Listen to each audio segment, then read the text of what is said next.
అయోధ్య రాముల వారిని తలుచుకోకుండా ఉండలేము. అలాగే అయోధ్య పూజా సామాగ్రి కూడా వాడకుండా ఉండలేము. అయోధ్య పూజా సామాగ్రి వాడండి, మీ పూజని పరిపూర్ణం చేసుకోండి. డీలర్షిప్, డిస్ట్రిబ్యూషన్, హోల్సేల్ కై సంప్రదించవలసిన నంబర్లు. 6 ప్రాజెక్టులపై స్పెషల్ ఫోకస్. మార్చి నాటికి ఎస్ఆర్ఎస్పీ స్టేజ్ 2, పిప్రి, పాలెం వాగు, మత్తడి వాగు, సదర్బట్, నీల్వాయ్ పూర్తి చేయాలని సీఎం రేవంత్ ఆదేశం. తక్కువ ఖర్చుతో ఎక్కువ ఆయకట్టుకు నీళ్ళిచ్చే ప్రాజెక్టుల నిర్మాణం, ఆయువు పట్టు లాంటి డిస్ట్రిబ్యూటరీపై దృష్టి. ఆ 6ంటికి 241 కోట్లు ఖర్చవుతాయని అధికారులు అంచనా. వాటిని అసంపూర్తిగా నిర్లక్ష్యంగా వదిలేసిన గత సర్కార్. చూసుకో అంటే తక్కువ ఖర్చుతోటి ఎక్కువ ఆయకట్టు, అంటే ఎక్కువ అది పొలాలకు నీళ్ళు అందించే విధంగా ప్రభుత్వం ఏర్పాట్లు చేస్తూ ఉంది. అయితే 40,000 ఎకరాలకు నీరు అందించాలని చెప్పి భావిస్తూ ఉంది. ఇందుకు 241 కోట్ల రూపాయలు ఖర్చు అయితే అని చెప్పేసి కూడా అంచనా వేస్తూ ఉంది ప్రభుత్వం. అందులో భాగంగా నిన్న నిర్ణయం తీసుకుంటున్నా ఉన్నారు. రాష్ట్రంలో అసంపూర్తిగా ఉన్న గత సర్కార్ నిర్లక్ష్యం వహించిన పలు సాగునీటి ప్రాజెక్టులపై CM Revanth Reddy special focus పెట్టారు. తక్కువ ఖర్చుతో ఎక్కువ ఆయకట్టుకు నీరందించి రైతులకు మేలు చేసేలా 6 ప్రాజెక్టులను యుద్ధ ప్రాతిపదికన పూర్తి చేసేందుకు నిర్ణయించారు.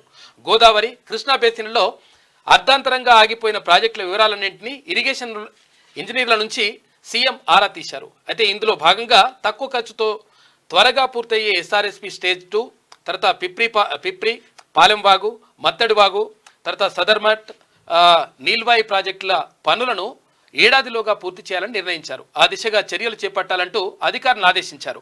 వచ్చే ఏడాది మార్చి నాటికి ఆయా ప్రాజెక్టుల పనులను 100కు 100% పూర్తి చేయాల్సిందిగా తేల్చి చెప్పారు. అందుకు తగ్గట్టు నిర్ణీత గడువు నిర్దేశించుకోవాలని, ఆయకట్టుకు నీరందించే లక్ష్యంతో సమగ్ర ప్రణాళిక తయారు చేయాలని అధికారులను సీఎం రేవంత్ రెడ్డి ఆదేశించాడు. మొత్తం మీద తక్కువ ఖర్చుతోటి ఎక్కువ ప్రాజెక్టులు పూర్తి చేసి ఎక్కువ ఆయకట్టుకు నీళ్లు అందించాలని చెప్పేసి ప్రభుత్వం భావిస్తూ ఉంది. డిస్ట్రిబ్యూటర్లపై దృష్టి పెట్టండి. ఆయకట్టుకు నీళ్లను పారించే డిస్ట్రిబ్యూటరీ వ్యవస్థపై ప్రత్యేక దృష్టి పెట్టాలని అధికారులకు సీఎం రేవంత్ ఆదేశించారు.